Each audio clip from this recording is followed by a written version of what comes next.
पूज्यपाद श्री उड़िया बाबा जी महाराज ने अपने अमृतमय वचनों में कहा कि उपासक की उपासना तभी सफल मानी जाती है जब उसका देहाभिमान गलित हो। देह भाव ही अविद्या है और इस देह भाव का गलित होना ही अविद्या का नाश है, बंधन का नाश है, मोक्ष पदवी है, भगवत अनुराग मार्ग है। उपासक जानबूझकर इस देहाभिमान को पुष्ट करता रहता है, जबकि देहाभिमान को नष्ट करना ही उपासना का लक्ष्य है, यही बंधन कारक है। अभी आप श्रीमद् भागवत में सुनेंगे, श्री परीक्षित जी प्रश्न करते हैं कि इतना बड़ा महाभागवत और ये असुर भाव को कैसे प्राप्त हो गया। इतना बड़ा कि सामने मृत्यु विराजमान है, फिर भी उसे भगवान की स्मृति है और विरह एकांक्षे, भगवान से विरह की आकांक्षा करते हैं कि मैं आपके लिए तड़पूं, आपके लिए रोऊं। अजात पक्षायु मातरम खगा, ऐसे मैं आपकी बाट जाऊं, छोटा बछड़ा जैसे गाय के दूध की, ऐसे मैं आपके लिए, जैसे पतिव्रता पत्नी परदेश गए हुए पति के चिंतन में, ऐसे मैं आपका चिंतन। उस समय जब हाथ में वज्र उठाए हुए देवराज इंद्र प्रहार करना चाहते हैं, उस समय निर्भय होकर भगवान का स्मरण करते हैं। इतनी ऊंची स्थिति, तो इनको असुर भाव क्यों प्राप्त हुआ? एकमात्र अहंकार, अहंकार ने इनको असुर भाव की प्राप्ति करा दी। आप आगे आप प्रसंग सुनेंगे। और ये संकर्षण भगवान का साक्षात्कार किए हुए, दिव्य विमान प्राप्त किए हुए महापुरुष पदवी पर स्थित, फिर भी अहंकार। जितना सूक्ष्म बंधन है वो सब अहंकार है। संस्कृति मूल शूल प्रद नाना, सकल शोकदायक अभिमाना। ताते करें कृपा निधि दूरी, सेवक पर ममता तिभूरी। अपने सेवक में जैसे कोई रोग हो जाए तो व्याकुलता पैदा हो जाती है, ऐसे ही अपने सेवक में अहंकार दिखाई दे तो भगवान को पीड़ा पहुंचती है। सेवक पर ममता अति भूरी, अपने सेवक पर विशाल प्यार होने के कारण वो प्रतिकूल व्यवहार शुरू कर देते हैं और उसके अहंकार का नाश करते हैं। सुनहु राम कर सहज स्वभाऊ, जन अभिमान न राखें काऊ। मिटिया मेट कर देते हैं अहंकार का। अपने को ये देखते रहना है कि अपनी वाणी से, अपने शरीर की चेष्टाओं से, अपने विचारों से कहीं अहंकार न झलकने लगे। तपस्या का, भजन का, विरक्ति का, पद का, किसी भी तरह का कोई अहंकार हमारा स्पर्श न कर पावे, यही हमारी प्रवीणता है साधना में। अत्यंत दैन्य भाव लेकर के श्रीधाम वृंदावन का आश्रय व स्वीकार करके हम दिव्य पदवी को प्राप्त होते हैं। वृंदावन इह विधि बसै तजिकै सब अभिमान, तृणते नीचो आपको जाने सोई जान। वही जानता है वृंदावन की दिव्य लीला को, या वही जान सकता है वृंदावन की दिव्य लीला को, जो अभिमान छोड़कर सब प्रकार से अपने को दैन्यहीन समझता है। व्यवहार में भी शिष्य के दोष दर्शन करके डांटने का अधिकार गुरु को है। पुत्र के दोष दर्शन करके पिता माता का अधिकार है। मित्र के दोष दर्शन करके निंदा न करके सीधे मित्र से बात करना, ये मित्रता का है। कुपंथ निवार सुपंथ चलावा, अन्यथा बहुत सावधानी की जरूरत है, नहीं अपराध बुद्धि बढ़ती चली जाएगी और अहंकार पुष्ट हो जाएगा। जाना है यहां से, आज नहीं तो कल जाना है यहां से। किस बात का अहंकार? जो प्राप्त किया उसको भी खो दोगे यदि अहंकार करोगे, तो जो कुछ परमार्थ की स्मृति है वो भी नष्ट हो जाएगी। अहंकार से बचिए। वाणी से अहंकार झलकता है, चेष्टाओं में अहंकार आता है और विचारों में अहंकार आता है। तीनों में हमको अहंकार रहित होना है। अहंकार रहित होने के लिए हमारे पास उपासना है, चरणामृत है, चरण रज है और गुरु आज्ञा है। गुरु आज्ञा में चलने वाले को अहंकार का आवेश नहीं होता है, क्योंकि वो समझता है मैं तो तिनके के समान हूं, मेरे ऊपर तो गुरु कृपा है, इसलिए है। वो अपने में कहीं अहंकार नहीं देखता। तिनकी संगति रहत जाति कुल मद सब नंसई, संतत सेवक सदा भजत जे श्री हरिवंशई। जो हरिवंश महाप्रभु के निरंतर आश्रित होकर प्रिया प्रीतम की आराधना में है, ऐसे रसिकों का संग अहंकार का सर्वतो भावे नाश कर देता है। अहंकार नष्ट हुआ कि प्रियाजू की सेवा में पहुंचने का अधिकार मिल जाता है। देखो, यद्यपि सकल लोक चूड़ामणि, पर दीन अपन पो माने, प्रीति की रीति रंगीलो ही जाने। प्रेम की क्या रीति है ये तो रंगीले लालजू महाराज जानते हैं। अखिल कोटि ब्रह्मांडों के स्वामी होकर भी प्रियाजू के आगे दैन्य रहते हैं।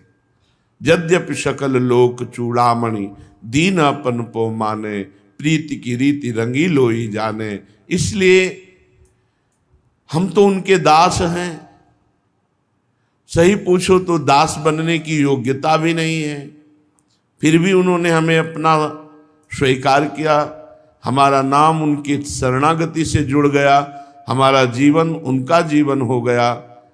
अब हमको तो बहुत सावधान रहना है, कहीं हमारा पुराना रोग पुनः ना प्रकट हो जाए, अहंकार पुनः ना आ जाए, जिससे हमारे जीवन की दिव्यता, अहंकार आते ही दिव्य से दैवी सद्गुण अंतर ध्यान हो जाते हैं। दैन्यता आते ही समस्त आसुरी प्रवृत्तियों का नाश हो जाता है और दिव्य दैवी संपदा प्रकाशित हो जाती है। इसलिए उपासक अहंकार से बचे और दैन्य वार्ता, दैन्य आचरण, दैन्य विचार, यही जीवन की परम उन्नति, जो प्रियालाल की प्राप्ति का हेतु है, ये बन जाता है। काम आदि विकार तो प्रियाजू की कृपा से सहज में ठीक हो जाएंगे। अहंकार पर दृष्टि रखनी है। अहंकार ही वो महल है जिसमें सारे दोष विराजमान रहते हैं। देहाभिमान में ही सारे दोष हैं। कर्तत्व भोक्तत्व भाव ये दोषों की जड़ है और ये देहाभिमान में रहती है। देहाभिमान नष्ट हुआ, सब खत्म। देहाभिमान है तो ये सब बने रहते हैं। श्रीपाद प्रबोधानंद जी महाराज कह रहे हैं, श्री वृंदा काननम शाली, श्री राधा शालिकाननम, रसज्ञ तिलकामोदि, तिलकामोदि संस्मर। श्री वृंदावन धाम में दिव्य रूप, जो चरम सीमा की सुंदरता है,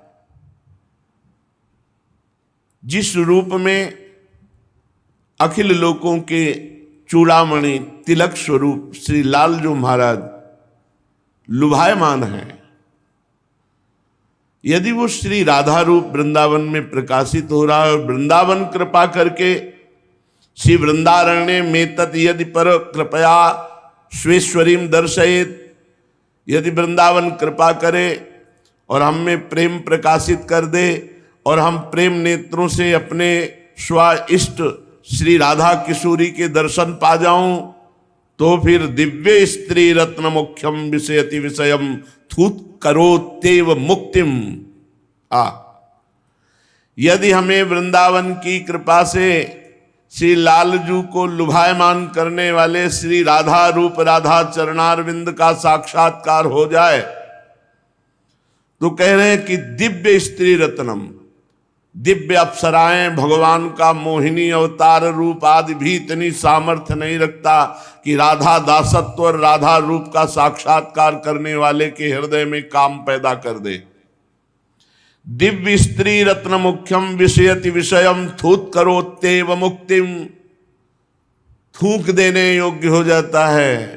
सब विश्व ब्रह्मांड का मायाकृत भोग और मोक्ष भी राधा किशोरी के गोरे चरणारविंद का दर्शन पाते ही उपासक के हृदय में ऐसा प्रेम प्रकाशित होता है।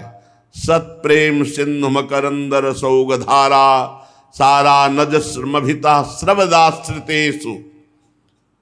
जो श्री जी के दासत्व भाव को प्राप्त उपासक जन हैं, उनके हृदय में जब गोरे चरणारविंद का प्रादुर्भाव होता है, जब प्यारी जू के रूप का दर्शन होता है, चरणों का दर्शन होता है, तो उनके हृदय में ऐसी स्थिति होती है कि स्त्री रत्नो मुख्यम विषयति विषयम थुत करोते।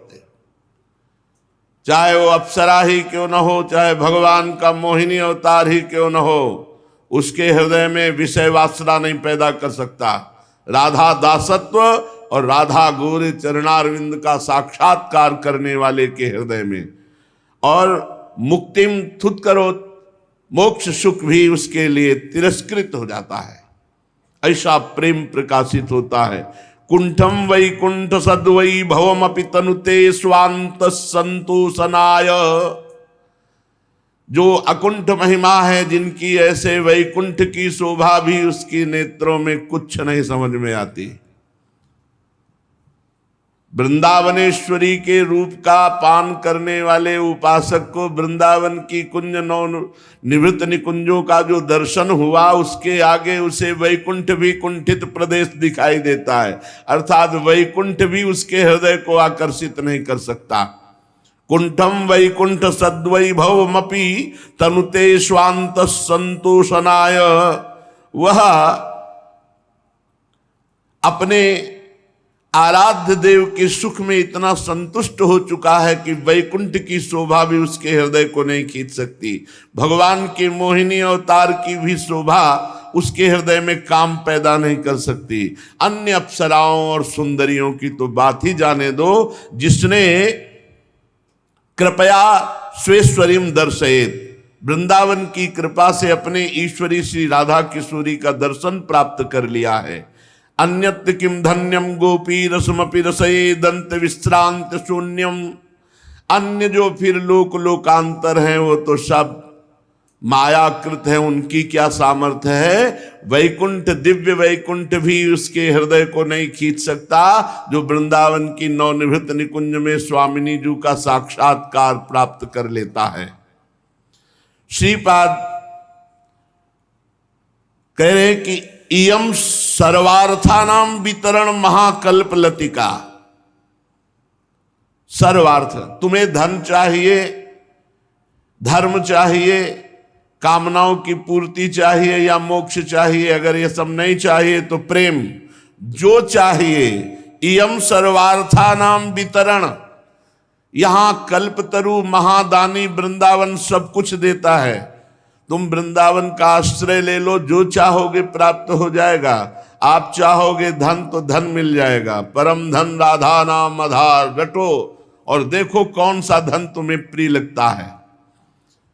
इह परलोक सकल सुख पावत। लोकांतर के सारे सुख तुम्हारे चरणों में गिरेंगे, विश्वास कर लो। बस राधा राधा राधा राधा राधा। हा वृंदावन, हा प्राणधन, हा सर्वस्व वृंदावन। वृंदावन को अपना आश्रयदाता और राधा नाम का रटन। तो कह रहे इयम सर्वार्था नाम वितरण। पकड़ो बात को। हमें ये काम सताता है, हमको ये परेशानी, हमको सर्व सामर्थ्यशाली प्रियाजू के चरणों का दासत्व प्राप्त करके शरणागत मंत्र नहीं जपते, नाम नहीं जपते, प्रियाजू की महिमा में चित्त नहीं लगाते, तो फिर माया तो आकर्षित करेगी ही। और जब उपासक भजन साधन सेवा के द्वारा कुछ थोड़ा सा धन तप एकत्रित करता है, तो उसको चुराने के लिए माया काम क्रोध लोभ आदि को उसके समीप भेजती। साधक को उसी समय अपने को बचाना है, ना कि अपनी थैली खोल देनी है। आओ आओ आओ, लूट ले जाओ हमारे सारे भजन साधन को। ऐसे मूर्ख लोग हैं कि अपने जीवन भर की कमाई को पहले ही थैली खोल देते हैं। ले वो भोग के बदले में तप ले रही है माया, और वो भोग को समझ रहा है बड़े सौभाग्य का विषय है, और वो सारे अपने भजन की थैली खोल देता है। ये ठग हैं काम क्रोध लोभ आदि। प्रियाजू के चरणों का आश्रय लेने वाले को कौन मोहित कर सकता है? जिसकी जबान पे राधा नाम परम धन आ गया है, वो कहीं गरीब है, वो कहीं दरिद्र है, वो कहीं कामनाओं से पीड़ित हो सकता है, पर राधा नाम की महिमा नहीं जानी और रटे नहीं निरंतर, तो कैसे अनुभव में आवे? इयम सर्वार्थानाम वितरण महाकल्प लतिका, ये वृंदावन धाम महान कल्प तरु है, ये सब कुछ प्रदान कर देगा, इसके साक्षी हम हैं। प्रियाजू ने स्वीकार किया, बस खास बात इतनी हो गई। प्रियाजू ने स्वीकार कर लिया, वृंदावन धाम ने स्वीकार कर लिया, वृंदावन धाम ने ही अपना आश्रय प्रदान किया। तो एक फुटपाथ में पड़े हुए तिनके को मुकुट सजाने के काम में लगा दिया। केवल केवल प्रभु कृपा, केवल धाम कृपा। इयम सर्वार्थानाम वितरण महाकल्प लतिका, धाम प्रियाजू के गोरे चरणारविंद। इयम सर्वार्थानाम वितरणम, जो चाहिए, नहीं चाहिए तो प्रेम, नहीं तो जो चाहिए, इह परलोक सकल सुख पावत, मेरी सो भैया कृष्ण गुण संचू। काहे को ब्रजपति को छोड़ करके, ये मणि के पुंज हैं, इस मायाकृत पदार्थों में, वस्तुओं में, स्थानों में अपने चित्त को रमण करा दो, जीवन बर्बाद कर दो। मणिगण पुंज ब्रजपति छाणत, हित हरिवंश कर गई कंचू। पाए जान जगत में सब जन, कपटी कुटिल कलयुगी टंचू। एकमात्र वृंदावन प्रियाजू, एकमात्र वृंदावन प्रियाजू। श्रीपाद कह रहे वितरणम, क्या चाहिए तुम्हें? पक्का विश्वास करो, पक्का विश्वास करो।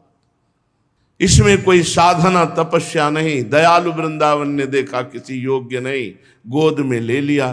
तो जैसे कोई असंख्यपति किसी गरीब आदमी को गोद में ले ले तो तुरंत असंख्यपति बन जाएगा बिना कमाए, ऐसे वृंदावन ने अपनी गोद में ले लिया तो प्रिया प्रीतम रूपी संपत्ति हमें प्राप्त है।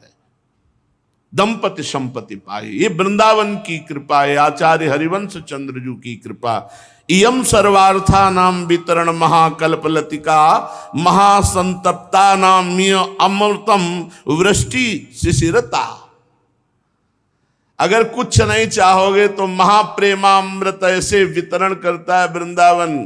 शिशिरीकृत चित्तम, जैसे बहुत सर्दी में शरीर कांपता है, शीतकार निकल पड़ती है, ऐसे अमृतमयी प्रेम की शीतकार निकल पड़ती है। प्रगटित प्रेम प्रकाशम सकल जंत शिशिरीकृत चित्तम, गतकल तिमिर समूहम निर्मल अकलंक उदित जग चंद्रम। प्रगटित प्रेम प्रकाशम महासंतप्ता नाम मियम अमृतम वृष्टि शिशिरता। वृंदावन ऐसे अमृत की वृष्टि करेगा कि बस शीतकार मात्र निकले। हा राधा, हा किशोरी, हा प्राण प्रीतम। इयम कृष्णो प्रेमाध्वस विरचिता, लोल मनुषोद्भुता, वृंदाटव्युल्लसति रस विश्रांति रचना। ये महासंतप्त जीवों को महान शीतल कर देने वाला वृंदावन। जो कामना करो, इयम सर्वार्था नाम वितरणम, सब कामनाओं की पूर्ति करने वाला। ना कोई कामना करो तो प्रेम में डुबो देने वाला, और अपने जनों को कृष्ण प्राप्ति, प्रियालाल की प्राप्ति का पथ पुष्ट कर देना, ये वृंदावन विश्राम से प्राप्त होता है।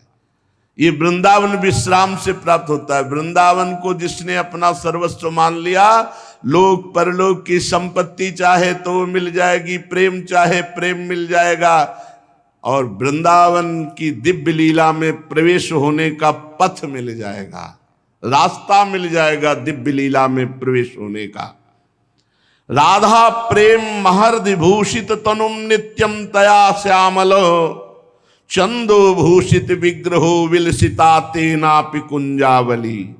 वृंदाटव्य नया तया विलसितम श्री माथुरम मंडलम तेन श्रील वैकुंठ धाम सुभगस्तेनापि सर्वेश्वर। श्री माथुर मंडल में ब्रज 84 कोष में मुकुटमणि श्री वृंदावन धाम विराजमान है। राधा प्रेम महर्द भूषित तनुम नित्यम तया श्यामलम। श्री राधा प्रेम में विकल तनु वाले श्री श्याम सुंदर और श्री किशोरी जो दोनों गलवहियां देकर जहां विहरण करती हैं कुंज निकुंजों में, ऐसे वृंदाटवी में जो वास करता है, आश्रय लेता है, तेनो स्त्रील विकुंठ धाम सुभगस्तेनापि सर्वेश्वरा।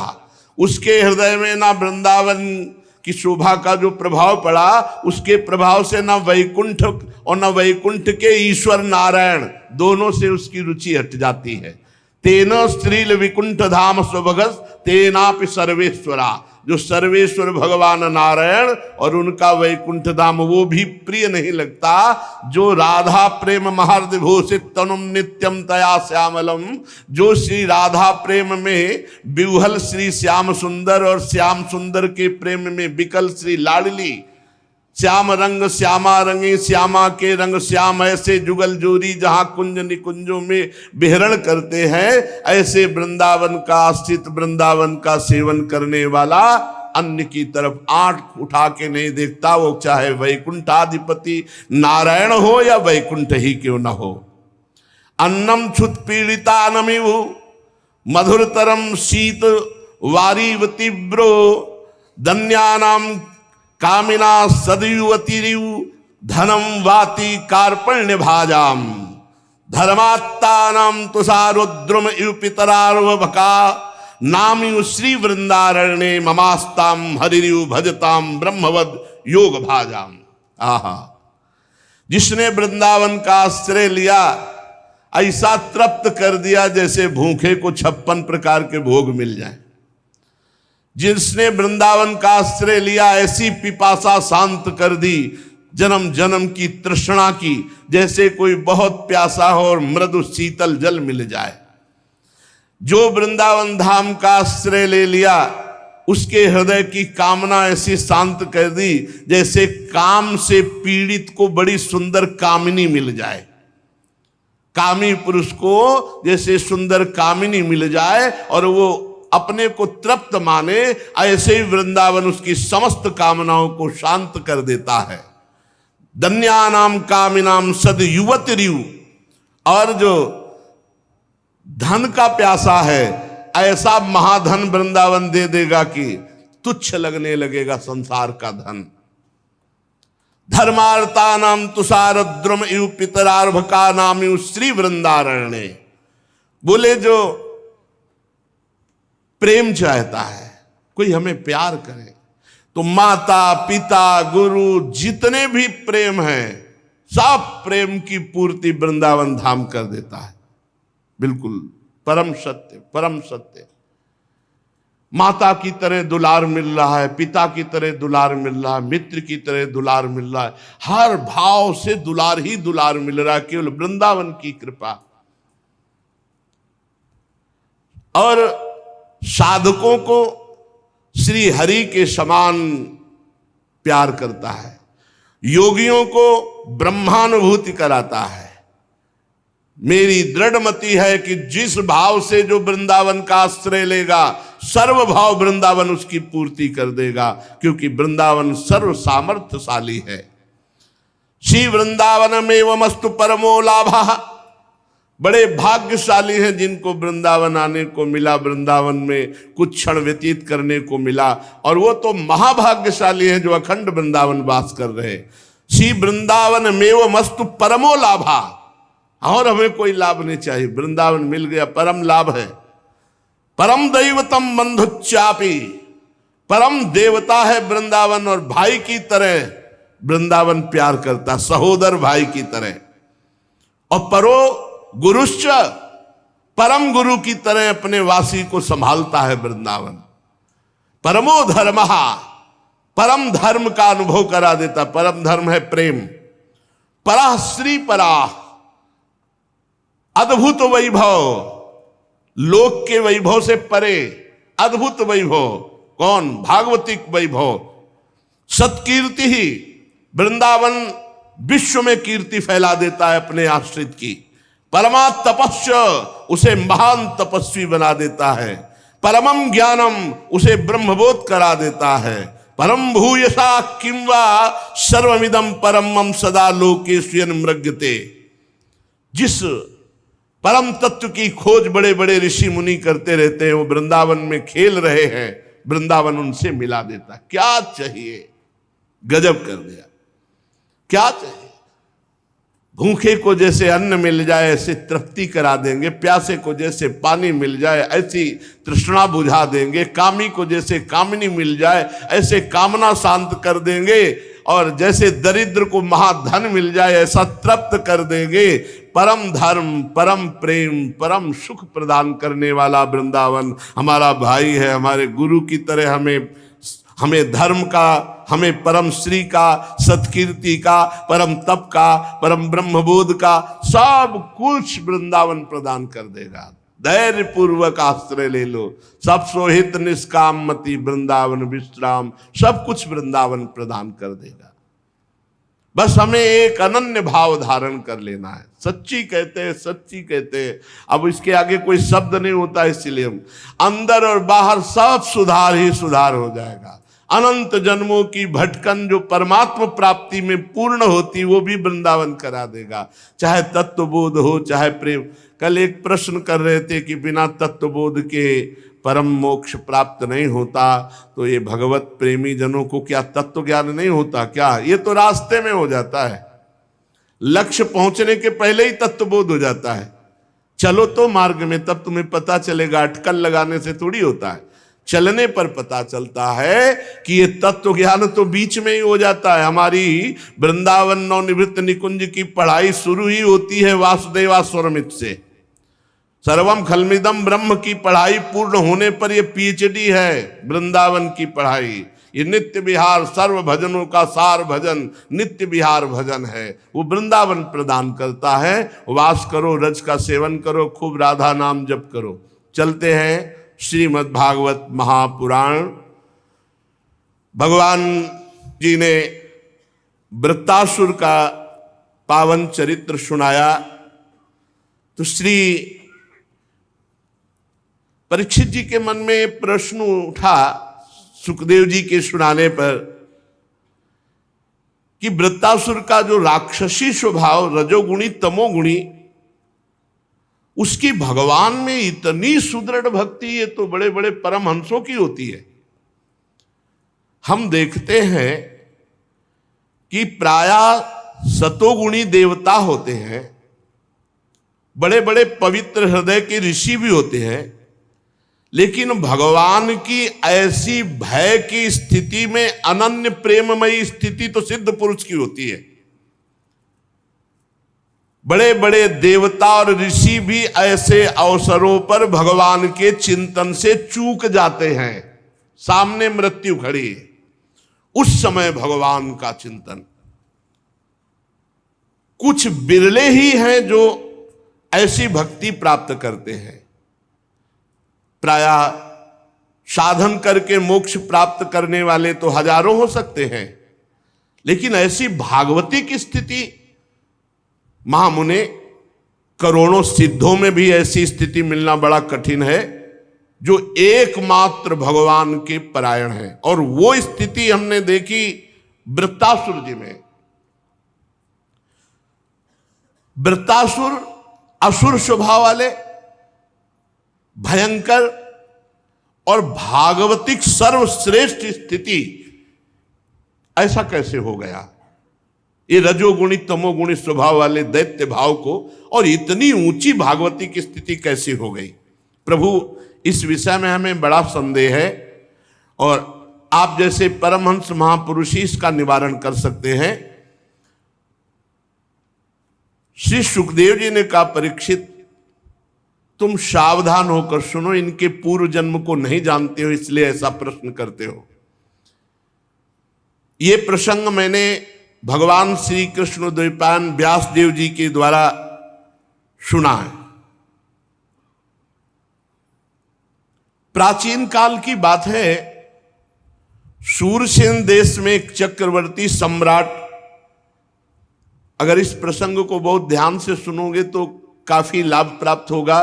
मोह का नाश करने वाला बहुत उत्तम प्रसंग है, अहंकार का दमन करने वाला बहुत उत्तम प्रसंग है, भगवत प्राप्ति के लिए बहुत उत्तम प्रसंग है। प्राचीन काल की बात है, शूरसेन देश में चक्रवर्ती सम्राट महाराज चित्रकेतु राज्य करते थे। वो इतने धर्मात्मा थे कि बिना जोते बोए पृथ्वी अपने आप अन्न देती थी, अपने आप रस देती थी, अपने आप फल देती थी। गेहूं बोने की जरूरत नहीं, अपने आप जैसे जंगली फल फूल होते हैं ऐसे सब अन्न रस फल फूल होते थे। धर्मात्मा राजा की ऐसी राज्य वृत्ति में स्वयं पृथ्वी सब फल फूल अन्न रस देती थी बिना जोते बोए। और उनके 1 करोड़ रानियां थी। संतान नहीं हो रही थी तो रानियां बढ़ाते चले जा रहे थे, और किसी में भी ऐसी सामर्थ्य नहीं कि संतान उत्पन्न कर दे। इसका आध्यात्मिक भाव समझ लीजिए। चित्त ही चित्रकेतु है और उसकी करोड़ों वृत्तियां ही रानियां हैं, और उसका फल भगवान की प्राप्ति है। अगर वृत्ति भगवान में नहीं लगी तो व्यर्थ ही है। ये करोड़ों वृत्तियां ही रानियां हैं। चित्रकेतु अर्थात चित्त ही, चित्त की वृत्तियां करोड़ों होती हैं, चित्त एक और चित्त की वृत्तियां करोड़ों, और उसका फल भगवान वासुदेव की प्राप्ति हो जाना, वही संतान की उत्पत्ति है। किसी में भी फल उत्पन्न करने की, संतान उत्पन्न करने की योग्यता नहीं रही। रानियां बढ़ती गई 1 करोड़, कोई संतान नहीं, कोई गर्भ धारण करने की सामर्थ्य नहीं रख रही थी। चित्रकेतु के पास किसी बात की कमी नहीं थी। सुंदरता, उदारता, युवावस्था, कुलीनता, विद्या, ऐश्वर्य, संपत्ति सब कुछ था, पर संतान नहीं। 1 करोड़ रानियां सब बांझ। बड़ी चिंता उनको हुई। सारी पृथ्वी के 1 क्षत्र सम्राट, 1 करोड़ सुंदर रानियां, समस्त वैभव पर एक भी संतान नहीं। अब उनके हृदय में बहुत जलन, बहुत ताप कि मेरा जीवन व्यर्थ है। जो गृहस्थ है और उसके पुत्र संतान नहीं होती, उसको पुत नाम का नरक प्राप्त होता है। अगर भगवान को अपना मानकर भजन कर ले तो हर ऋण से मुक्त होकर परम पद को प्राप्त हो जाता है। कल एक विदेश से आए हुए भगत थे, शायद ऑस्ट्रेलिया या कहाँ, इसे बोल रहे थे। कहे थे हम 2-4 साल से प्रवचन सुन, बड़े अच्छे साधक थे, तो उनका हम भगवान का भजन न करें। मेहनत से कमाते हैं, कभी कोई पाप कर्म नहीं करते, किसी से कोई मतलब नहीं है, अपने परिवार का पोषण करते हैं, जरूरी भगवान का भजन करना, फिर क्या हमें मोक्ष नहीं प्राप्त होगा? हम कहा नहीं, दुर्गति प्राप्त होगी। क्यों? हम कोई पाप कर्म करते हैं? नहीं। पर मालिक की संपत्ति को मुनीम हड़प ले तो सबसे पहले बुद्धि खराब हो गई। भगवान की वस्तु को तुम अपना मान रहे हो और भगवान का स्मरण नहीं कर रहे हो, भगवान को समर्पित नहीं कर रहे, अपराध है। नाथ सकल संपदा तुम्हारी, मैं सेवक समेत सुतनारी, और राधा राधा राधा, और सारे कर्म भगवान को समर्पित। अब मोक्ष हो जाएगा, अब कल्याण हो जाएगा। बोले नियत खराब ना हो तो? नियत तो पहले ही खराब कर दी। मालिक की संपत्ति को अपनी मान करके भोग रहे हो, नियत तो पहले ही खराब कर दी। यही बिना अध्यात्म के सूक्ष्मता को समझे जीव, ऐसा क्या भजन की जरूरत है? हम अपने परिवार, तुम्हारा परिवार है, तुमने पैदा किया है। 1 करोड़ रानियां एक भी पुत्र नहीं पैदा कर पा रहे। भगवान ने तुम्हें दिया, स्त्री दिया, पुत्र दिया, घर दिया, मकान दिया, दुनिया की सब संपत्ति तुम्हें जो दी, तो तदीयम वस्तु गोविंदम तुभ्यमेव समर्पये, उससे भगवान की आराधना करो, भगवान का स्मरण करो। अगर ये नहीं करते हो, नर्तन कर फल विषय न भाई, भजिए राम सब काम भियाई। तो तुम्हारी नीयत खराब है, तुम्हें दंड मिलेगा। बड़े अंदर से जल रहे महाराज चित्रकेतु के 1 करोड़ रानियां, एक भी पुत्र नहीं। जब कोई धर्मात्मा पुरुष परेशान होता है तो महात्मा से मिला दिया जाता है, या तो महात्मा के यहां पहुंचा दिया जाता है या महात्मा उसके यहां पहुंच जाते हैं। तो समर्थ अंगिरा ऋषि और देवर्षि नारद, ये विभिन्न लोकों में विहरण करने वाले महापुरुष, ये पहुंच गए चित्रकेतु के महल में। राजा ने देखा अंगिरा जी पधारे, प्रत्युत्थान अर्घादि अर्पित करके साष्टांग प्रणाम किया, बैठाला, आतिथ्य सत्कार किया और चित्रकेतु जी चरणों के समीप बैठ गए। अंगिरा जी ने कहा कि राजा तुम दुखी से दिखाई दे रहे हो, तुम्हारा राष्ट्र, कोष, सेना, परिवार ये सब ठीक है ना? कौन सी परेशानी, तुम चिंताग्रस्त कैसे हो? और राजन, सुखी वही होता है जो अपने मन को वश में कर लेता है।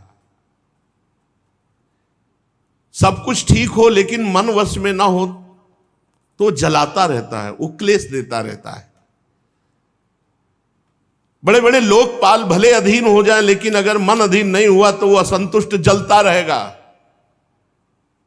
तुम संतुष्ट नहीं हो, क्या बात है?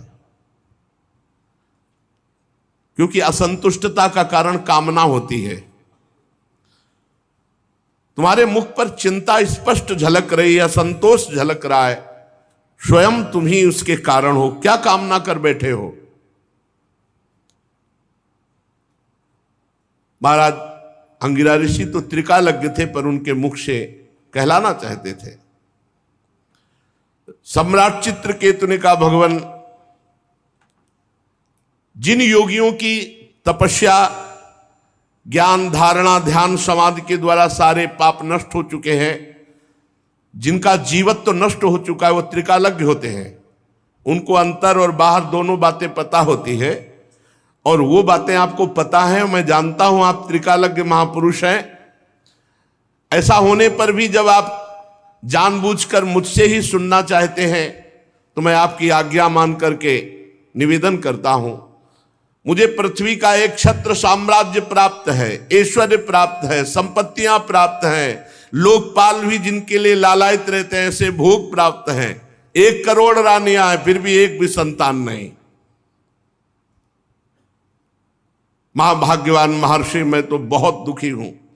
और मैं ही दुखी नहीं, मेरे पितर भी दुखी हैं, क्योंकि उनको पिंडदान नहीं मिलेगा। जब संतान ही नहीं तो क्या होगा? अब परलोक में मुझे नरक मिलेगा। ऐसी व्यवस्था कर दीजिए कि लोक परलोक मेरा सुखमय हो जाए। श्री सुखदेव जी कहते हैं, परीक्षित, जब राजा चित्रकेतु ने इस प्रकार प्रार्थना की तो सर्व समर्थ एवं परम कृपालु ब्रह्मपुत्र भगवान अंगिरा ने त्वष्टा देवता के योग्य चरु निर्माण करके उनका यजन किया। और चित्रकेतु की सबसे बड़ी रानी, जो सद्गुणवती और महान स्वभाव वाली, कृतद्युति उनका नाम था। महर्षि अंगिरा ने मंत्रों के द्वारा यजन किया हुआ चरु उन्हीं को केवल दिया, कृतद्युति को। राजा चित्रकेतु से कहा, तुम्हारी पत्नी के गर्भ से एक पुत्र होगा जो तुम्हें हर्ष और शोक दोनों प्रदान करेगा। और ऐसा कहकर अंतर्ध्यान हो गए। चित्रकेतु को एक बात केवल सुनाई दी, तुम्हारे पुत्र होगा। आगे की बात नहीं सुनाई दी, जो हर्ष और सुख प्रदान करने वाला होगा। महारानी कृतद्युति प्रसाद को जो मंत्र से अभिषिक्त था पाया और गर्भ धारण किया। अब तो रोज चित्रकेतु के हृदय में अपार आनंद और सीधे राजकाज करके कृतद्युति के ही महल में जाना। कृतद्युति का गर्भ शुक्ल पक्ष के चंद्रमा के समान दिनों दिन क्रमशः बढ़ने लगा। समय आने पर महारानी कृतद्युति के गर्भ से एक सुंदर पुत्र हुआ। जिस दिन से गर्भ रहा उस दिन से गर्भ जब आज प्रकट हुआ, महाराज रोज वहीं जाते और ये बात शेष रानियों के हृदय में आग पैदा कर दी कि आने की तो बात क्या, देखते भी नहीं महाराज, बस जब देखो कृतद्युति के महल में। अब जब पुत्र हुआ तो महाराज ने राजकाज में भी जाना कम कर दिया, बस इतने आनंदित पुत्र के लाड़ प्यार में खूब लुटाया हर्ष। सम्राट थे, कोई कमी तो थी नहीं। वस्त्राभूषणों से सुसज्जित होकर ब्राह्मणों से स्वस्ति वाचन कराया, पुत्र का जात कर्म संस्कार करवाया और ब्रह्म ऋषियों को, ब्राह्मणों को सोना चांदी वस्त्र आभूषण, गांव के गांव और घोड़े हाथी 6 अर्बुद गौओं का दान किया। 6 अर्बुद। राजा चित्रकेतु पुत्र के लिए धान सब कुछ, जो जो मांगा सब कुछ, ब्रह्म ऋषियों को, मांगने वालों को। जैसे मेघ वर्षा करता है ऐसे धन की वर्षा की चित्रकेतु जी ने, क्योंकि बड़ी कठिनाई और कामनाओं के बाद पुत्र की प्राप्ति हुई। महारानी कृतद्युति बहुत गर्व में, क्योंकि पुत्र हुआ तो उनका सबसे बड़ा सम्मान। 1 करोड़ रानियां थी, अन्य रानियों के हृदय में बहुत ही सवतिया डाह, ये बहुत जलन वाला होता है। एकत्रित होने लगी और कहे बहन तुम्हारे यहां आए महाराज? बोले नहीं हमारे यहां। बोले देख रही हो रोज कृतद्युति के पास जाते हैं, हम देख रहे हैं कि महाराज कृतद्युति को प्यार कर रहे हैं क्योंकि उनके पुत्र हुआ, हम सब बांझ हैं इसलिए हमारा तिरस्कार कर रहे हैं। एक तो वैसे ही हम जल रही थी कि हमारे गर्भ नहीं रहा, उनके गर्भ हुआ, और दूसरे महाराज भी प्यार नहीं कर रहे। इतनी डाह पैदा हुई कि आपस में कहने लगी कि हम तो अभागिनी हैं ही, पर इनको भी सौभाग्यशालिनी रहने नहीं देंगी। बड़ा विचित्र है ये डाह जो है, ईर्ष्या जो है, ये बहुत जलन पैदा करती है और बड़ा अनर्थ करा देती, बड़ा पाप करा देती है। देखो ना, अब तो महाराज मुझे पत्नी भी मानने के लिए स्वीकार नहीं कर, सीधे बस कृतद्युति के महल में। सचमुच हम सब धिक्कार के योग्य हो गई। देखो हम तो दासियों के समान भी नहीं रही, हम लोग बड़ी अभागिनी हैं। बार बार तिरस्कार पा करके भी सह रही इस तिरस्कार। अब सबने कृतद्युति के प्रति द्वेष प्रकट किया, और द्वेष डाह से बुद्धि मारी जाती है। उनके हृदय में क्रूरता छा गई और सबने एक संगोष्ठी बैठा ली अन्य रानियों ने, और कर कहा कि अगर राजे कुमार मार दिया जाए तो कृतद्युति जो फूली फूली घूम रही है ये सब ठीक हो जाएगा। देखो ईर्ष्या कौन सा रूप धारण करती है। नन्हे राजकुमार को मारने का प्लान बना लिया, संकल्प कर लिया।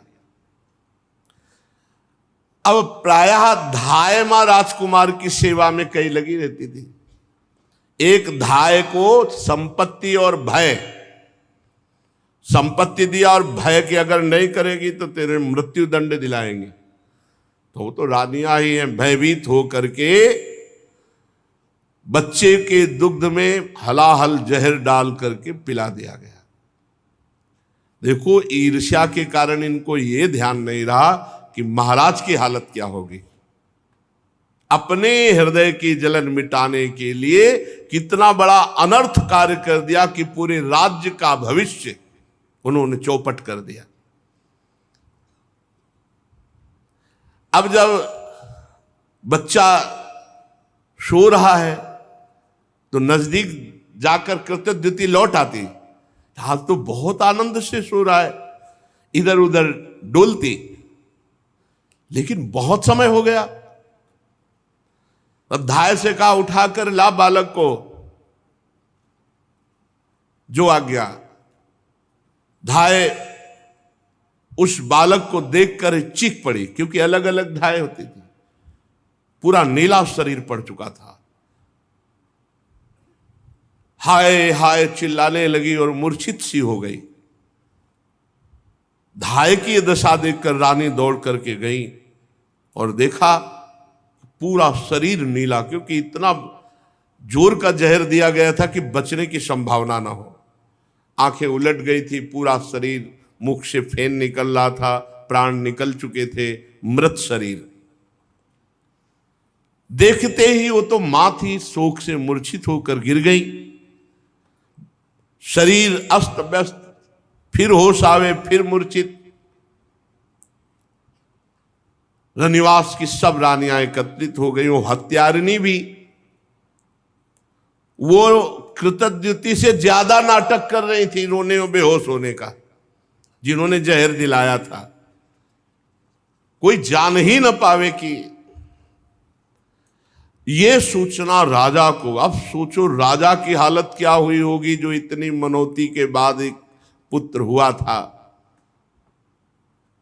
महाराज तो ये बात सुनते ही कि राजकुमार की मृत्यु हो गई, धड़ाम से गिर गए।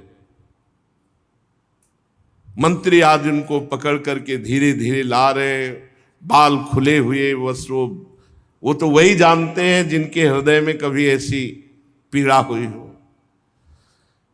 लंबी लंबी सांस लेते हैं, आंसुओं की धारा कपोल को भिगो रही और कुछ बोल नहीं पा रहे, बस फिर मूर्छित हो जाते। फिर मंत्रीगण उठाकर उनको महल तक लाए। पति प्राणा रानी कृतद्युति अपने पति की दशा और अपने बच्चे की दशा देखकर विलाप कर रही। महारानी की भी स्थिति, महाराज की स्थिति, पूरा नगर व्याकुल, पूरा महल हाहाकार। अरे विधाता, तू कितना निर्दयी है, कृतद्युति जी कहती है। तू अपनी सृष्टि के प्रतिकूल चेष्टा करता। बड़े आश्चर्य की बात है, हम बूढ़े तो जिंदा बैठे, हमारा बच्चा पधार गया। क्या बिगाड़ा था तुम्हारा इस बच्चे ने, या क्या बिगाड़ा था हमने? वास्तव में अपने पापों का कर्म भोगना पड़ता है। प्राणियों के जन्म मरण का कोई और दोषी नहीं, अपने ही कर्म होते हैं, अपना ही प्रारब्ध होता है। अगर अपना ही प्रारब्ध सब कुछ है तो विधाता तो किस बात का विधाता? हमें लगता है कि तूने कभी किसी से संबंध नहीं जोड़ा, स्नेह नहीं किया, प्रेम नहीं किया, इसीलिए तू इतना निठुर है। इस बच्चे को मार करके तेरे को क्या मिला? फिर दौड़ करके पुत्र को छाती से लगाती, बेटा तुम मुझे अनाथ और दीन करके क्यों चले गए? आंख खोलो तो सही, ऐसे जैसे मोह आविष्ट जन, ऐसे विलाप। राजकुमार उठो उठो, देखो तुम्हारे पिता कितने व्याकुल हो रहे, देखो हमने कितना सुंदर भोजन बना रखा, ऐसे विलाप कर रहे हैं। प्यारे लाल, अगर तुम्हारी मुखारविंद की मुस्कुराहट देखने को नहीं मिली तो मेरे प्राण निकल जाएंगे। श्री सुखदेव जी कहते, परीक्षित, चित्रकेतु और रानी कृतद्युति अपने मरे हुए पुत्र को बार बार छाती से लगा के से फूट फूट कर रो रहे हैं, विलाप कर रहे हैं। सारा नगर शोक में डूब गया कि अरे भविष्य में होने वाले राजकुमार राजा होते और उनको विष दे दिया गया, ऐसा। अब कोई वहां समझाने वाला तो है नहीं। फिर वही दोनों महापुरुष आ गए, महर्षि अंगिरा और देव ऋषि नारद जी। इसी असर जब कोलाहल मचा हुआ है महान दुख का। राजा चित्रकेतु तो मृत प्राय होकर पुत्र के पैरों के पास पड़े हैं। अंगिरा और देवर्षि नारद जी गए और कहा, राजेंद्र उठो उठो, वो महाराज के देखा जिन्होंने पुत्र दिया था वही महाराज आए, चरणों महाराज महाराज। तो उन्होंने कहा राजन सावधान सावधान, तुम जिसके लिए इतना शोक कर रहे हो बालक पहले तुम्हारे पूर्व के जन्म में कौन था जानते हो? तुम उसके कौन थे जानते हो? अगले जन्म में वो तुम्हारा क्या बनेगा, तुम उसके कौन बनोगे जानते हो?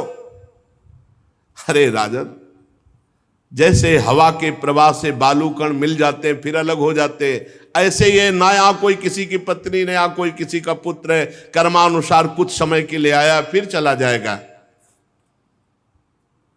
जैसे कुछ बीजों से दूसरे बीज उत्पन्न होते और नष्ट हो जाते हैं, ऐसे भगवान की माया की प्रेरणा से कुछ उत्पन्न होते कुछ नष्ट होते रहते हैं। ये चक्र चलता रहता है। सत्य वस्तु परमात्मा है।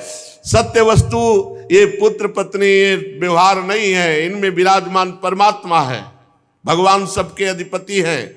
जन्म मृत्यु आदि विकार शरीर के होना है, निश्चित होना है, सबके होंगे, हम तुम भी जाएंगे। और उस परमात्मा का कभी नाश नहीं होता, अविनाशी का। राजन, जैसे बच्चे घर घरौंदे बनाते हैं, खेल खिलौने बनाते हैं, खेलते हैं, बिगाड़ देते हैं, ऐसे ये संसार का खेल है। वो भगवान इसको अपने आप में रचता है, अपने आप से खेलता है, अपने आप का विनाश करता है। तुम क्यों इतना विकल हो रहे हो? पिता की देह द्वारा माता की देह से पुत्र की देह की उत्पत्ति होती है। पिता माता और पुत्र इन तीनों में परमात्मा विराजमान है, कोई नहीं जान पाता। बाहरी दृष्टि से अपने संबंधों को मान लेते और जब समय आता है बिछुड़ते तो हाय हाय करते हैं। ये सब अविद्या कल्पित, माया कल्पित है। जब महर्षि अंगिरा और देवर्षि नारद जी चित्र के उसको समझा बुझा रहे थे तब उन्होंने मुख धोया और धैर्य धारण करके कहा कि ज्ञानवान महान, आप इस समय मेरी बुद्धि काम नहीं कर रही। आप अवधूत वेश में हम पर कृपा करने भगवान ही आए हैं। मैं जानता हूं भगवान के प्यारे ब्रह्मवेत्ता जब हम जैसे कोई धर्मात्मा दुखी होते तो अपने आप आकर कृपा करते हैं। सनत कुमार, नारद, रिभु, अंगिरा, देवल, असित, अपांतरतम, भगवान व्यासदेव, मार्कंडे, गौतम, वशिष्ठ, भगवान परशुराम, कपिल देव, शुकदेव, दुर्वासा, याज्ञवल्की, जातुकर्ण, आरुणि, रोमस, च्यवन, दत्ताते, आसुरी, पतंजलि, वेदशिरा, बौद्ध मुनि, पंचशिरा, हिरण्यनाभ, कौशल्य, श्रुतदेव, ऋतध्वज, ये सिद्धेश्वर भूमंडल में घूमते ही रहते हैं। जब किसी धर्मात्मा पुरुष को कोई विपत्ति आती है तो किसी न किसी रूप में बदल कर आते हैं और उसका सहयोग करते हैं, ज्ञान उपदेश करते हैं। हमें लगता है आप लोग हमें ज्ञान उपदेश करने के लिए आए हो। तो महर्षि अंगिरा ने कहा राजन जरा नेत्र खोल करके देखो, मैं अंगिरा ऋषि देवर्षि नारद है। जब तुम पुत्र प्राप्ति के लिए विकल होकर बोले थे, हम ही ने तुम्हें पुत्र प्राप्ति का वरदान दिया था और कहा था तुम्हें हर्ष और शोक होगा। ये तुम्हारे सामने खड़े भगवान के स्वरूप देवर्षि नारद हैं। जब हम लोगों ने देखा कि तुम्हारा जैसा धर्मात्मा राजा पुत्र शोक से अज्ञान अंधकार में डूब रहा है तो सोचा चलो धर्मात्मा को शोक में डूबने का अवसर नहीं दिया जाता। तुम्हारे ऊपर अनुग्रह करने के लिए, कृपा करने के लिए भगवान ने हम दोनों को भेजा है। सच्ची बात तो यह है कि जो धर्म का पालन करता है वो शोक करने योग्य नहीं होता। वैसे तो मैं तुम्हें जब पहली बार ही आया था तो तुम्हें ब्रह्म ज्ञान का उपदेश देने के लिए आया था, लेकिन देखा कि तुम पुत्र कामना से युक्त हो तो पहले तुम्हारी ये कामना नष्ट हो तब तुम्हें ज्ञान की प्राप्ति होगी। इसीलिए मैंने तुम्हें ज्ञान न देकर पुत्र दिया। अब तुम स्वयं अनुभव करो क्या सत्य है। पुत्रवान को कितना दुख होता है। यही बात स्त्री, घर, धन, विविध प्रकार के ईश्वर संपत्तियां जिसमें हम अपनापन कर लेते हैं वो परिणाम में दुख ही देता है, क्योंकि संसार दुखालयम अशाश्वतम। राजन, ये शोक मोह भय दुख का कारण है भगवान से विमुख होना। ये मन के खेल खिलौने हैं। ये माया का जादू है। इसलिए सृष्टि के राग में न फंस करके जो भगवान का भजन करता है वही शोक रहित होता है। तुम परमात्मा में स्थित हो। देवर्षि नारद जी ने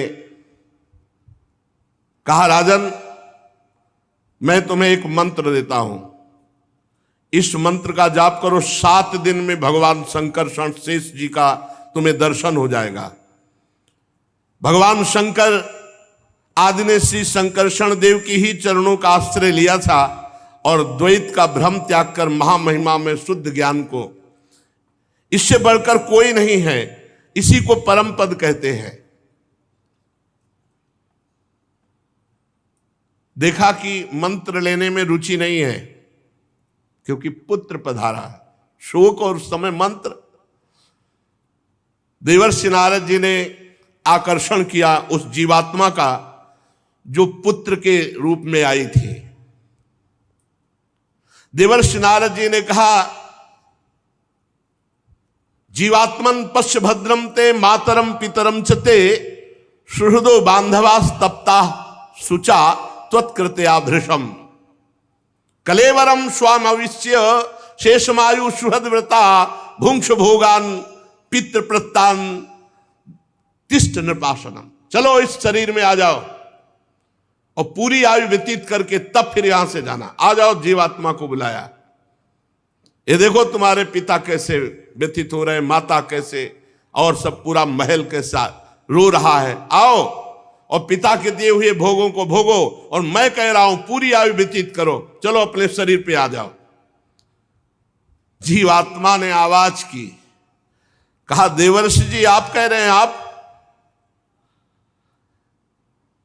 कह रहे हैं कि मेरे पिता है, माता है। अरे इसके कितनी बार मैं बाप बन चुका हूं, कितनी बार इसका माता बन चुका हूं। ये मेरा माता पिता नहीं है। ये कितनी बार भाई बन चुका है, कितनी बार नाती बन चुका है, कितनी बार हमारा शत्रु बन चुका है। ये कितनी बार हमसे उदासीन हुआ है, कितनी बार हमसे द्वेष किया है। अपने कर्मानुसार मैं आज इसका पुत्र बना था, बस इतने समय के लिए। ये मेरा कोई नहीं है।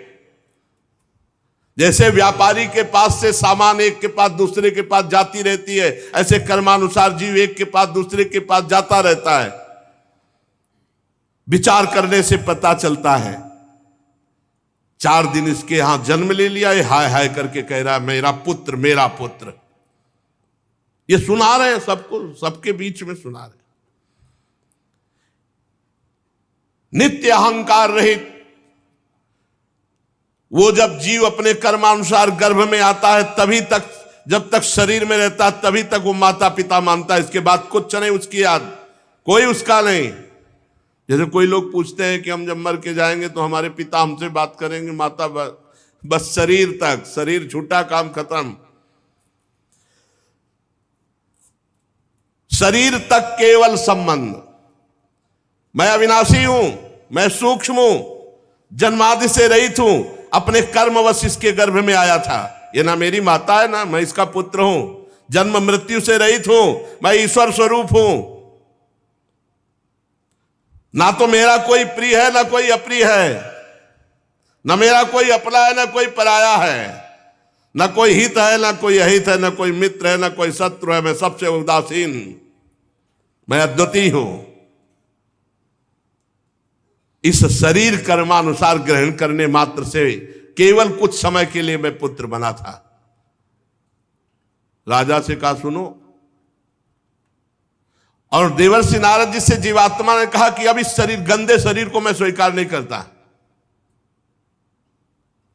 राजा ने कहा कि जाओ जाओ, मोह नष्ट हो गया।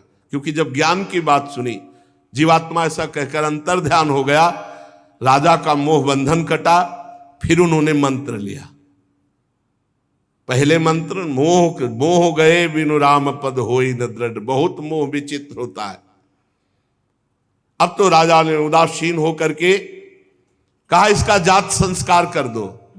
शरीर का और दैहिक क्रियाएं पूर्ण की गई। राजा ने दुस्तज स्नेह का त्याग किया, और जिन रानियों ने बच्चे को विष दिया था वे सब बाल हत्या के कारण श्रीहीन हो गई। अब तो हाय हाय उनके हृदय में जलन, अब उसका पाप का सब चिल्ला चिल्ला कर कहने लगे कि मैंने विष दिया। पाप छुपता नहीं, वो नष्ट करता है। अंगिरा जी ने उनको भी उपदेश दिया, बाल हत्या का प्रायश्चित करवाया, मात्सरहीन करके उनको भजन में लगाया। जहां संत पहुंच जाते हैं मंगल ही मंगल हो जाता है। उन सब माताओं को जिन्होंने ईर्ष्यावश जहर दिया था, बाल हत्या का प्रायश्चित करवाया, मात्सरहीन किया और उनको भजन का उपदेश किया।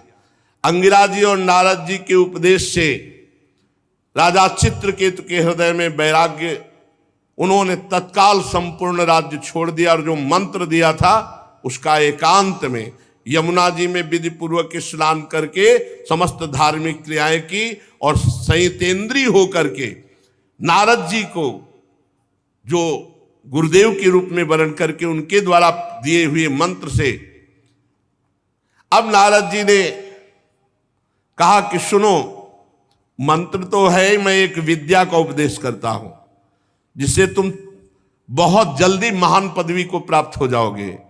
ओम नमस्तुभ्यं भगवते वासुदेवाय धीमहि प्रद्युम्नाय निरुद्धाय नमः संकर्षणाय च नमो विज्ञानमात्राय परमानंद मूर्तये आत्मा रामाय शांताय निवृत्तद्वैत दृष्टये आत्मानंदानुभूत्यैव न्यस्त शक्तिर्मये नमः ऋषिकेशाय महते नमस्ते विश्वमूर्तये वचस्यु परते प्राप्य यैकैको मनसः स अनाम रूपस्यन्मात्रः श्रोव्यान्नः सदसत्परः यस्मिन्निदं यतश्चेदं तिष्ठत्यप्येति जायते मृण्मयेष्वियो मृज्जातिस्तस्मै ते ब्रह्मणे नमः यन्न स्पृशन्ति न विदुर्मनो बुद्धिन्द्रियासवः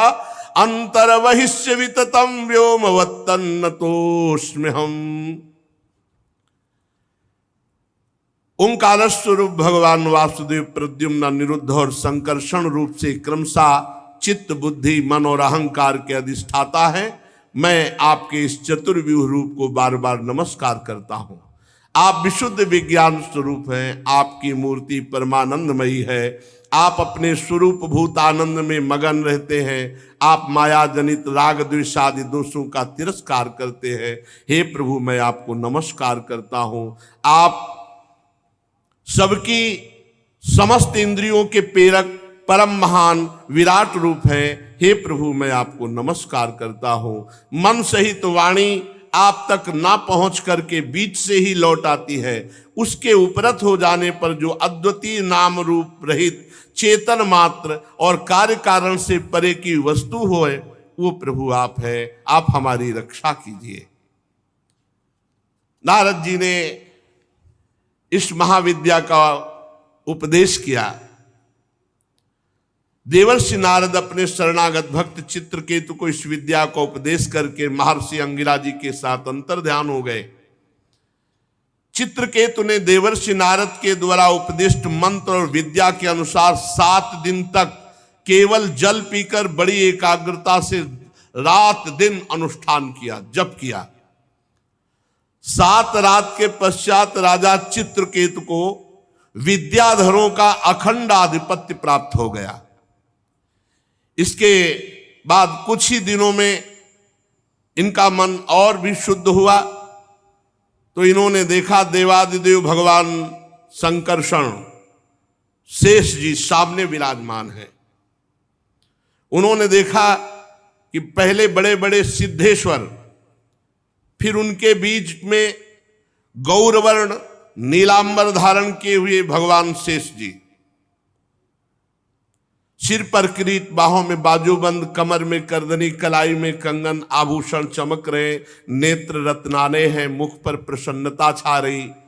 भगवान शेष जी का दर्शन करके चित्रकेतु पूर्ण निष्पाप हो गए। अंतःकरण स्वच्छ निर्मल हो गया। हृदय में ऐसा आनंद आया कि शेष भगवान के दर्शन से अश्रु प्रवाह होने लगा। रोम रोम आनंद से खिल उठा। आदि पुरुष भगवान शेष जी के चरणों में बार बार नमस्कार। आंखों से आंसू टपक रहे, बार बार भगवान के चरणों में प्रणाम कर रहे हैं। प्रेमोद्वेग से एक अक्षर भी नहीं निकला। बहुत देर तक वो रुदन करते रहे। भगवान शेष जी की कुछ भी स्तुति न कर पाए। थोड़ी देर बाद भगवान की कृपा शक्ति से उनमें कुछ बल आया। तब अपनी विवेक बुद्धि से मन और इंद्रियों को समाहित करके भगवान के द्वारा प्रेरित भगवान की स्तुति करने लगे चित्रकेतु जी। चित्रकेतु जी ने कहा, हे अजित, जितेंद्रियम समदर्शी साधुओं ने आपको जीत लिया है। अजित जिता सममति भी साधुभिर भवान जितात्मभिर भवता विजितास्ते पिच भजता मकामात्मनाम या आत्मदोति करुणः। जिन्होंने अपनी इंद्रियों पर विजय प्राप्त कर लिया है, जो सब में भगवान का दर्शन करते हैं, ऐसे संतों ने हे अजित आपको जीत लिया है। आपने अपने सौंदर्य, माधुर्य, कारुण्य आदि गुणों से अपने भक्तों को वश में कर लिया है। अहो आप धन्य हैं। जो पुरुष निष्काम भाव से आपका नाम जप करते हैं, आप करुणा परवश होकर अपने आप को उन भक्तों को दे डालते हैं। हे भगवान, जगत की उत्पत्ति, स्थिति, प्रलय आपके एक लीला विलास है। विश्व निर्माता ब्रह्मादि आपके अंश के भी अंश हैं। फिर भी वे पृथक पृथक अपने को जगत कर्ता मानकर स्पर्धा करते हैं। नन्हे से नन्हे परमाणु से लेकर बड़े से बड़े महातत्व पर्यंत संपूर्ण वस्तुओं के आदि अंत और मध्य में केवल आप ही विराजमान हो। छोटे से छोटे परमाणु में भी आप विराजमान हैं। अणुअणियान महतो महियान। प्रभु, कोई भी वस्तु ऐसी नहीं जिसमें आप न विराजमान हो। बस यही बात समझ में आ गई तो सर्वत्र भगवान का साक्षात्कार। जो नर पशु केवल विषय भोगों में लगे हुए हैं, आपका भजन नहीं करते हैं, उनको नरक की प्राप्ति होती है। आप कह दो कि हम कुछ पाप नहीं, रह ही नहीं सकते बिना पाप किए। अगर भगवान का भजन नहीं तो बुद्धि शुद्ध नहीं तो पापाचरण तो होगी। और सबसे पहली बात, आप भेजे ही गए हो भजन करने के लिए मानव देह में। यदि सत्कर्म नहीं किया, भजन नहीं किया तो अपराध है दंडनीय। ये भागवती का अपराध है। राजकुल का नाश होने के बाद जैसे उसके अनुयायियों की जीविका चली जाती है, ऐसे ही जो देवताओं की आराधना करते हैं, तो जब सृष्टि में उनका नाश होता है तो उनके आराधकों का भी नाश हो जाता है। हे परमात्मन, आप ज्ञान स्वरूप हैं। जो सकाम भावना से युक्त होकर के अन्य अन्य उपासना में लगे हैं, आपका भजन नहीं करते, वो जन्म मृत्यु के बंधन से कभी मुक्त नहीं हो सकते। जीव को सुख दुख की प्राप्ति कराने वाली ये कामनाएं ही हैं, ये द्वंद्व हैं।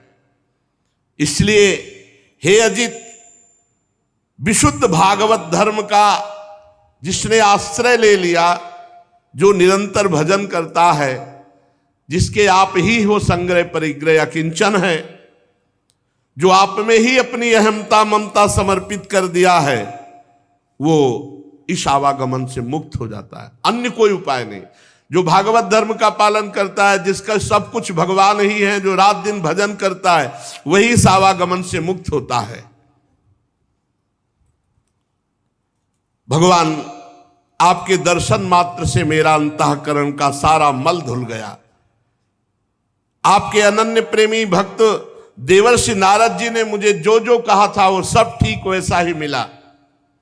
हे अनंत, आप संपूर्ण जगत की आत्मा हैं। अतएव संसार में जितने प्राणी हैं उन सबका बल आप हैं। चाहे जुगनू हो चाहे सूर्य, जुगनू से लेकर सूर्य तक आपसे ही प्रकाशित है। अर्थात छोटे बल से लेकर बड़े बल तक आपके ही बल के द्वारा सब बलवान हैं, पर कोई ये जान नहीं पाता। प्रभु आपकी चेष्टा से ही ब्रह्मांड में चेष्टा प्रकट होती है, बड़े बड़े लोकपालों में चेष्टा होती है और छोटे छोटे जीवों में भी चेष्टा होती है, आपके ही बल से। हे शास्त्र शीर्षा शेष भगवान, आपको नमस्कार है। मंत्र के प्रभाव से चित्रकेतु को विद्याधरों का अधिपति पद प्राप्त हुआ और भगवान शेष जी के दर्शन हुए। भगवान शेष जी ने कहा, चित्रकेतु, ये जो बहुत जल्दी तुम्हें हमारा साक्षात्कार हुआ ना, ये देवर्षि नारद और महर्षि अंगिरा की कृपा से। ये भगवत प्रेमी महात्मा चाहे तो जो जन्म जन्म में प्राप्त होना है वो दिनों में प्राप्त हो जाए। ये जो विद्या का उपदेश देवर्षि नारद ने किया, उसी के प्रताप से मैंने तुम्हें दर्शन दिया। मेरे दर्शन तुम्हें प्राप्त हुए, अब तुम सिद्ध हो चुके। मैं समस्त प्राणियों का आत्मा हूं, मैं पालन करता हूं, मैं ही शब्द ब्रह्म वेद हूं, मैं ही पर ब्रह्म की अनुभूति हूं। जैसे स्वप्न में सोया हुआ पुरुष स्वप्नांतर होने पर संपूर्ण जगत को अपने में ही देखता है, स्वप्नांतर टूट जाने पर स्वप्न में ही जागता है,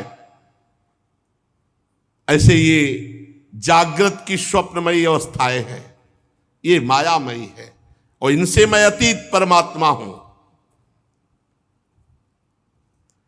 सांसारिक सुख के लिए जो चेष्टाएं की जाती हैं उनमें श्रम है, क्लेश है, परंतु जो सत्य सुख के उद्देश्य से की जाती है वो परम सुख प्रदान करने वाली है। नाम जप करते हुए सांसारिक चेष्टाएं करो, सुख मिलेगा।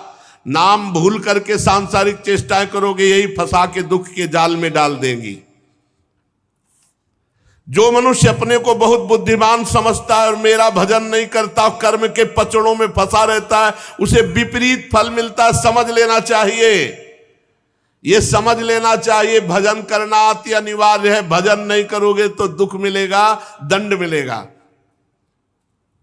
इसलिए लोक में देखे हुए, परलोक में सुने हुए भोगों की चक्कर में ना पड़कर उनसे अपना पिंड छुड़ाकर मेरा नाम जप करे, मेरा भजन करते हुए अपने कर्तव्य कर्म को करे। योग मार्ग में तत्व को समझने वाला वही निपुण है जो ये बात समझ ले, जीव का सबसे बड़ा कर्तव्य, सबसे बड़ा स्वार्थ, सबसे बड़ा परमार्थ है कि वो मेरा साक्षात्कार कर ले। जाओ, आज से तुम सिद्ध हो गए। भगवान ने प्रमाण दे दिया और भगवान शेष जी अंतर्ध्यान हो गए। अब विद्याधर चित्रकेतु जिस दिशा में भगवान संकर्षण अंतर्ध्यान हुए थे उसी ओर बार बार दंडवत, बार बार नमस्कार। अब तो महायोगी हो गया चित्रकेतु, विद्याधरों का अधिपति और भगवान संकर्षण का कृपा पात्र। करोड़ों वर्षों तक सब प्रकार के संकल्पों को पूर्ण करने वाली सुमेर पर्वत की घाटियों में आनंद अब सिद्ध हो गया। बस यही त्रुटि है, सिद्ध होने के बाद भी खूब भजन में लगना चाहिए। इसीलिए जो सावधान पुरुष हैं, जैसे पकड़े हुए मृग पर कभी विश्वास नहीं, ऐसे मन पर कभी विश्वास नहीं। सुमेरु पर्वत की दिव्य घाटियों में विहार, शरीर का बल और इंद्रियों का बल छोड़ क्योंकि सिद्ध। अब बड़े बड़े जन इनकी स्तुति करते, उनकी प्रेरणा से विद्याधरों की स्त्रियां उनके पास जाती। बहुत सावधानी की जरूरत है, बहुत सावधानी की। पूरे जीवन आजीवन भजन परायण।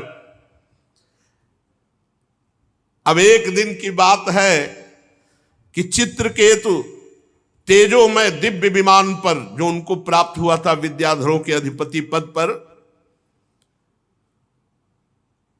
तो निकले विमान पर चढ़े चढ़े तो देखा कुछ ऋषि जो है बैठे हो, भगवान शंकर उपदेश कर रहे हैं, तो विमान पर चढ़े चढ़े गए। अरे थोड़ा तो बुद्धि ठिकाने रहनी चाहिए, ये अहंकार आ गया। देखो भगवत साक्षात्कार के बाद भी अगर भजन में त्रुटि हो गई तो किसी और की माया नहीं, उन्हीं की माया है, उतने पे भी भ्रम पैदा कर देगी। ये भी बात समझ लो। इसीलिए जो सिद्ध महापुरुष होते हैं रात दिन भजन में लगे रहते हैं, भजन से नहीं हटते। ये नहीं कि सिद्ध हो गए तो अब चलो सुमेरु की घाटियों पर विहार करते हैं। देख लो उद्दंडता नहीं गई महाराज चित्रकेतु की, बहुत जल्दी सिद्ध हो गए। 7 दिन में तो अधिपति पद प्राप्त हो गया, क्योंकि ऋषि कृपा हो गई। सत्संग बराबर मिलना चाहिए, भजन बराबर होना चाहिए। न सिद्धों की भी बुद्धि में फर्क डाल देती माया। ज्ञानी नाम पिचेताल से देवी भगवती हिसाब बलादा कृष्ण मोहाय महामाया प्रेक्षति। उन्होंने विमान पर चढ़े चढ़े देखा कि बहुत से मुनियों की सभा लगी हुई है, बड़े बड़े सिद्ध बैठे हुए हैं, और भगवान शिव आसन पर बैठे हुए, और भगवती पार्वती जी बामांग की गोद में विराजमान है। भगवान शिव की बाईं जंघा पर अंबा पार्वती जी विराजमान है, और बड़े बड़े ऋषि मुनियों के बीच में बैठे हुए उपदेश कर रहे हैं। चित्रकेतु विमान पर चढ़े चढ़े ही पहुंच गया। अरे इतना तो हो साला चाहिए कि तुम्हारे से ज्यादा सिद्ध वहां जमीन में बैठे हैं, और सब सिद्धों के गुरु भगवान शंकर। तो ये विमान ही पे चढ़ा गया नीचे। विमान को ऐसे नीचे मतलब जमीन में नहीं उतारा, ऐसे बीच इच्छाधारी विमान होते, जो आप इच्छा करो वैसे विमान, तो ऐसे भगवान शंकर के समकक्ष विमान लेके गया। बड़ा भारी अपराध है, बड़ा भारी अपराध। विमान पर चढ़े चढ़े उनके पास गया, और पार्वती जी तरफ देख करके हंसने लगा, और जोर जोर से कहने लगा, एस लोक गुरु साक्षात धर्मम वक्ता शरीरिणाम आस्ते मुख्या सभायाम वै मुथुनि भूय भार्यया जटाधरस तीव्र तपा ब्रह्मवादि सभापति अंगीकृत स्त्रियम चास्ते गत ही प्राकृतो यथा। वो तो थोड़ा और अशुद्ध शब्द बोल रहा है। विमान पे चढ़े थे, बुद्धि भ्रष्ट हो गई। बहुत कितना कड़ुआ बोला, मतलब भगवान के सामने कोई बोल सकता है, और ये नहीं जानते कि वही पार्वती है, वही शिव है। अरे महायोगी भगवान शिव। भगवान शंकर तो मुस्कुरा दिए, जैसे छोटा बच्चा कोई उद्दंडता पूर्वक बोले तो पिता मुस्कुरा देते ना। तो भगवान शंकर, भगवान अपि तच्छ्रुत्वा प्रास्या अगाध धीर नृप, अगाध ब्रह्मबोध प्रदान करने वाले भगवान शिव तो केवल मुस्कुरा दिए, बच्चा है। चित्रकेतु अब भी कटाक्ष करके पार्वती जी की तरफ हंस रहा था। भगवान शिव शांत बैठे, सब ऋषि मुनि, अरे इसकी बुद्धि भ्रष्ट क्या बोल रहा है। अरे सनकादि अब ऋषि मुनि हुआ, कोई ये थोड़ी है कि सब सिद्ध भगवत प्राप्त महापुरुष वहां बैठे, ब्रह्मबोध चर्चा हो रही। चित्रकेतु को भगवान शंकर का प्रभाव नहीं मालूम था, सत्संग नहीं हुआ। बहुत काल सत्संग करने से, तब बात भक्तमाली जी कह रहे थे बिना सत्संग के भगवान मिल सकते, उद्दंडता नहीं जा सकती। अगर साधु सेवन किया होता ना 2-4 साल, लंगोटी धोया होता महात्मा की, तो इसकी बुद्धि खराब नहीं होती। मंत्र दे दिया, 7 दिन में मंत्र के प्रभाव से विद्याधर का अधिपति बना। थोड़े दिन और जब किया, संकर्षण भगवान का दर्शन हो गया। अभी एक कुछ दिन रहता संतों के, नारद जी के पास, संतों के पास रहता, तो उद्दंडता ना रहती इसकी। इतनी बड़ी उद्दंडता। जितने भी सभा में बैठे थे सब की रुद्र दृष्टि हो गई, कैसे बात कर रहा है भगवान शिव से, कैसे बात कर रहा है। चित्रकेतु को भगवान शंकर का प्रभाव नहीं पता था, इसलिए वो ऐसे अशुद्ध शब्द बोल गया। और उसको एक अहंकार हो गया, रुषाहा देवी दृष्टाय निर्जितात्माभिमानिने, उसको घमंड था कि मैं विद्याधरों का अधिपति हूं और मैंने संकर्षण भगवान का साक्षात्कार किया। ये बहुत ही आश्चर्य की बात है। इसीलिए सत्संग अनिवार्य है। कोई भी कितना भी बड़ा सत्संग अनिवार्य है। घमंड आ गया, घमंड ना होता तो भगवान शंकर को देख के साष्टांग दंडवत होता, विमान से कूद पड़ता। विमान पे चढ़े चढ़े वहां गया। पार्वती जी ने कहा, भगवान शिव तो कुछ नहीं बोले और सभा में सबको रोष था, लेकिन सब मर्यादित, बिना शिव आज्ञा के कोई कुछ कह नहीं सकता। तो पार्वती जी बोले, अयम किम धुना लोके शास्ता दंड धरा प्रभु, हम जैसे निर्लज्जों को दंड देने वाले तुम भगवान हुए हो। ओ, मुझे नहीं पता था कि तुम हम जैसों को दंड देने वाले हो। निर्लज्ज शासन करने चला है। जान पड़ता है ये जो सामने बैठे हैं ब्रह्मा जी, भृगु जी, नारद जी, सनक सनंदन सनातन सनत कुमार, कपिल देव जी, मनु जी, ये जो बड़े बड़े नीचे बैठे हुए भगवान शिव से सत्संग कर रहे हैं, इनको ज्ञान नहीं है। तू आया धर्म मर्यादा का उल्लंघन करने वाले भगवान शिव को उपदेश देने। ये ब्रह्मादि महापुरुष बैठ करके चरणों की आराधना करके उपदेश सुन रहे हैं। उन्हीं मंगलों को मंगल बनाने वाले साक्षात जगत गुरु भगवान शंकर का अपमान करने वाले तू शासन करने आया है। तू किनके ऊपर शासन की चेष्टा कर रहा है? तू दंड का पात्र है। उद्दंड माता जी ने कहा, तुझे घमंड हो गया है, दिखाई दे रहा है विमान में बैठा मूर्ख। भगवान श्री हरि के पावन चरण कमलों के सानिध्य में रहने लायक नहीं तू। जिनकी उपासना बड़े बड़े सत्पुरुष किया करते हैं, उनके सामने ऐसी उद्दंड भाषा। ए दुर्मते, जा, मैं साप देती हूं तो पाप में असुर योनि को प्राप्त हो। होश ठिकाने आ गए काल चित्रकेतु के, तत्काल होश ठिकाने। माता जी, दुष्ट, भगवान शिव पर शासन करने चला है। जा, आज के बाद किसी महापुरुष का अपराध करने की तेरी हिम्मत नहीं पड़ेगी। परीक्षित जे ही चित्रकेतु को शाप दिया, सो सारा घमंड का नशा उतरा, कूद पड़ा विमान से और सिर के बल भगवान और अंबा जी के चरणों, क्षमा करो क्षमा। ये बहुत विचित्र होता है पदाभिमान। बड़ा आश्चर्य है, संकर्षण भगवान का साक्षात्कार करने पर भी देखो उद्दंडता। इसीलिए मोरे मन प्रभु अस विश्वासा, राम ते अधिक राम कर दासा। भगवान के दासों का निरंतर संग करे तो उद्दंडता खत्म हो जाएगी। भगवत साक्षात्कार होने पर भी उद्दंडता बनी रहती है। यदि सत्संग ना हो तो कहीं ना कहीं अक्रूर जी मणि लेकर काशी चले गए थे। बड़ी ऊंचाई पर पहुंचे हुए को भी माया आकर्षित कर लेती, इसलिए रोज सत्संग, खूब नाम जप, भगवत लीला कथा श्रवण, ये एक तार चलना चाहिए। अंतर पड़ा तो सिद्धों को भी चपेट में ले लेती है माया, कोई साधारण नहीं। चित्रकेतु खोपड़ी के बल माता अंबा और भगवान शिव। अब चित्रकेतु हाथ जोड़कर बार बार कांपता हुआ, प्रतिगृहणामिते शापो मात्मनोंजलनाम्बिके।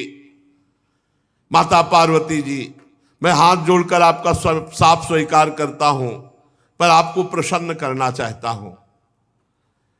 माता, आपने जो शाप दिया मैं स्वीकार करता हूं, पर एक प्रार्थना है देवी। कैसी भाषा बदल गई। अभी तक कैसे बोल रहे थे, बहुत गुस्सा वाली बात बोल रहे थे, उसमें जो लिखा हमने नहीं बोला, बहुत गुस्सा वाली बात बोल रहे थे। अरे भगवान शिव को ऐसे शब्दों से, पर यही दिखाया लीला में कि अगर भजन छूट गया, सिद्धों की गणना में आकर के मनमानी सिद्ध ही, तो फिर बुद्धि भ्रष्ट हो जाती है और कहीं ना कहीं अपराध बन जाता है बड़ों के प्रति। अब कह रहे, हे अंबा, जीव अज्ञान से मोहित हो जाता है। बिल्कुल सही बात है। संसार चक्र में अपने अज्ञान के कारण भटकता है, सदा सर्वदा सर्वत्र सुख दुख भोगता रहता। माता जी, अब हे देवी, हे माता जी, हे, अब भाषा बदल गई। माता जी, सुख दुख को देने वाला ना तो अपना आत्मा है और ना कोई दूसरा है, वही अज्ञान ही है। अपने अथवा दूसरे को सुख दुख का जो कर्ता मानता है वो अज्ञानी है, क्योंकि अज्ञान ही मूल इसका है। माता जी, ये जगत सतोगुण रजोगुण तमोगुण के स्वाभाविक प्रवाह में है। इसमें क्या श्राप, क्या अनुग्रह, क्या स्वर्ग, क्या नर्क, क्या सुख, क्या दुख, ये सब अज्ञान के खेल के कारण भोगना पड़ता है। ये माया ही बंधन मोक्ष और सुख दुख की रचना करती रहती है। माता जी, भगवान श्री हरि सब में सम मायादि मल से रहित है। उनका कोई प्रिय अप्रिय, कोई अपना पराया नहीं है। तथापि उनकी माया शक्ति से ऐसे कार्य बन जाते हैं जिनके कारण दुख भोगना पड़ता है। देवी, ये जो मैं विनय कर रहा हूं आपसे, साप से मुक्त होने के लिए नहीं कर रहा हूं। मैं ये चाहता हूं कि मेरी अनुचित चेष्टा, मेरी अनुचित जो बात हो गई, उससे आपको जो दुख हुआ उससे मैं क्षमा याचना चाहता हूं। भगवान शंकर अब बोले, माता जी से ही बोले, सुंदरी, दिव्य लीला विहारी भगवान के निष्प्रिय उदार हृदय दासानुदास की महिमा तुम अपने आंखों से देख लो। जो लोग भगवान के शरणागत होते हो किसी से नहीं डरते। भगवान शिव का कैसा अगाध, कितना प्रेम है हरि से, कि देखो महिमा देखो उनकी। ये उन्हीं की महिमा से विमान पे चढ़े चढ़े हमें डांट रहा था। ये उनकी महिमा है। सुंदरी, दिव्य लीला विहारी भगवान के निष्प्रिय और उदार हृदय दासानुदासों की महिमा तुमने अपनी आंखों से देख ली। ये भगवान की महिमा, श्री हरि की महिमा। इसमें भगवान शिव गुस्सा नहीं हो रहे, वो महिमा देख रहे श्री हरि की। जो लोग भगवान के शरणागत होते हैं देवी, वो किसी से नहीं डरते, क्योंकि उन्हें स्वर्ग मोक्ष नर्क इन सब में एक भगवान की ही कृपा दिखाई देती है। उनको कोई डर नहीं है। जीवों को भगवान की लीला से ही देह का संयोग होने के कारण सुख दुख, जन्म मरण, शाप, अनुग्रह आदि द्वंद्व प्राप्त होते हैं। भगवान शंकर ने बड़ा सुंदर उपदेश किया। जल्दीबाजी में उसका स्वाद नहीं ले पाएंगे, तो फिर शेष चर्चा आगे।